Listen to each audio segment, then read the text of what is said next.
Hello, Birdie. Polly want a cracker? Polly wants your mama's sweet ass.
Alright guys, welcome back to another Division 2 build video. What I have for you guys today is, this is a very unique build. I have not played with the Umbra set at all, so I thought to myself, how can we make like a non-meta, non-ouroboros build with this? And I've always loved playing with the Lady Death. I've made a system corruption build with it back in the day.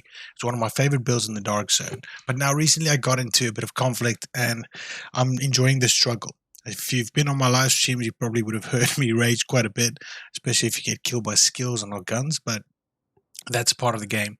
So I adjusted, I adapted, and this is where we ended up. This thing is incredibly powerful. You're just shredding through everything. I mean, you would have seen in the intro clips, what we were able to do. And it's just so much fun to play because you've got the additional speed boost, running around corners, just getting them off guard and then bursting them down. It really works incredibly well. So for obvious reasons, we're running the Lady Death with the Brazos set because we want the additional ammo. This is one of the kind of like limitations of the Lady Death is the mag size of 33, which pushes us up to 45 with 2 pieces of Brazos. And I'm running damage to armor on this. The reason I'm running this because I've already tested damage to target out of cover. I've got one of those as well. And if you're running up close and personal to someone, it just really helps getting that armor down. Combining it with everything that you get from the Umbra set, as well as the weapon damage you get from Lady Death, if you're not familiar with it by now, you are just obliterating everything that's in your path. On the secondary, I'm running a FAMAS with Optimist on it. I would also suggest if you have a shield splinter that you can run that. It's a really good weapon, but then again, the secondary, it doesn't really matter as long as you get some range. As you would have seen in the intro clip, sometimes it's nice to just switch over and be able to beam someone down from a distance. So we're running 3 pieces of Umbra. Now I've got the same set up with 2 pieces Umbra here, one with Unbreakable on the chest, and I found that this is just better. I know you're foregoing the Unbreakable element of it, which is crucial in conflict in my opinion, but the additional fire rate damage combination that the chest piece gives you, it's the opportunity cost of not running this is just too high, given that you're running a ninja bike already. If you're running 3 pieces without the chest piece, you're foregoing so much additional damage, which is pretty much unnecessary. So we're running 3 pieces on the face, the chest, and the knee pads, and it's rolled for crit hit damage and crit hit chance where we can, and then adjusting it for a mod wherever we can do that. So as you can see, that critical hit damage, critical hit damage, and this is critical hit chance with the damage mod. We've got the ninja bike, we know what that does, and then we've got 2 pieces of Brazos. I'm running the Picaro because we get additional 15% weapon damage, and then I'm running just a glove because that's what I have. Everything you've seen in the intro clip is based on this build. It's not optimized, it's not perfect, but you're sitting on 60% crit hit chance, 144 crit hit damage. Now remember, if you're running around with this thing and you're building up all of your, let's call it Lady Death stacks, This is a named enemy. And you go in here and you've got all your stacks. Just get over there. Because you're going to be up close and personal all the time, as you would have seen. You've got everything going. So now it's maxed out. We'll wait for the Umbra stacks to kick in. And voila. You're hitting 615 on this. I mean, it's just bizarre. Now, a more realistic enemy would probably be Elite. You guys know I test this against Elite at short and longer distances. Because you never know, you're never really going to get named enemies all the time in the Darkzone or even in Conflict. Unless they're running a regen build. And as you would have seen in the intro clip, or I can tell you in the intro clip, I played against 2 people with regen builds and I just shredded through them, as you would have seen. Let's just move around a bit again. Get our stacks up. This is Elite enemy. Let's put that down. 8.6 million DPS. And remember, you're running 5 blue cores and you've got 3 red cores. So you still have 1.6 million armor. If I fully optimize this for armor, where's this piece? That's not. So you're going to get another, what, 30k on that. You're going to get another 20k on that. You're going to get another 20k on that. So you'll push this up to 1.7 million effectively. And then you also have 3 red weapon cores, which just hits the sweet spot in my opinion. Now, let's say you don't have any Lady Death stacks whatsoever. You're almost still hitting for 5 million. And that's with nothing. Now remember, you're running around all the time, you're popping your drone, etc. And, you know, you're just catching them off guard. The best part about this is as soon as you got a kill, you would have seen in the first clip in the intro, if you've got a kill, you can easily run around the corner, get your reload, get some additional weapon damage from running, which the Lady Death provides, and then come back and burst them down again. It just works incredibly well. So that's what I'm running. The stats overall, let's just show you guys what the stats are as soon as you get all of the stacks.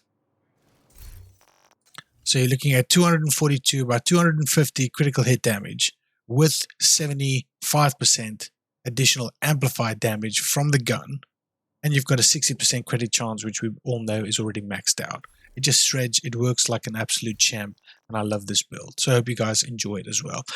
In terms of the specialization, I have thought about running Gunner, especially with the armor on kill. That would be interesting because when you are just jumping out of cover to get your buff and you get back in, you do get some armor back, yes, but you wouldn't need to do it for too long if the purpose of taking cover is to get the armor back if you're running Gunner. And of course, I think the third reload is faster as well, etc. So it's got a lot of benefits to it. Gunner is by far my favorite. I played a bit with Flame at the moment because of the health kit. Obviously, that's very strong. And a benefit to that is if you do get a kill you need to hit a corner to be able to heal, you can go and run away faster than someone can possibly follow you to just get around a corner faster that they can approach you for you to get that heal off just in time to do some additional damage. So what I'm running here, or what I like to run, is the Defender drone. It just works really well, especially in conflict. And I'm also running Pulse. I'd like to see where people are. I mean, it would be nice to have pulse resistance on this, but that's going to take away a lot of benefit from this if you're running 2 YAL pieces on this in terms of the mag size. But then again, if you switch it out and you run the ouroboros, I think it's going to work just as well. That is an option to consider. If you don't care about getting pulsed, I would suggest you pulse, because if you, as soon as they pulse and you're pulsed and you pulse again, then you know exactly where they're coming from. So then you're essentially equaling the playing field, and they don't know where you are and you don't know where they are. And it's the same thing. You can pop your drone, you can run in there around the corner, you can wait until they have all of your stacks, and you can plan the engagement accordingly. So guys, that is what I have. This is the Angry Bird build. I have not tested it out in the Darkzone. I think it will perform incredibly well in the Darkzone. I do think you might have to make slight adjustments and possibly forego some critical hit damage because of the chest piece. I mean, the alternative to that is to run the unbreakable piece over there and then run the bird piece on here.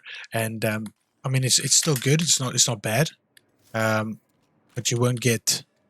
I shouldn't get that. Oh, I should. I will.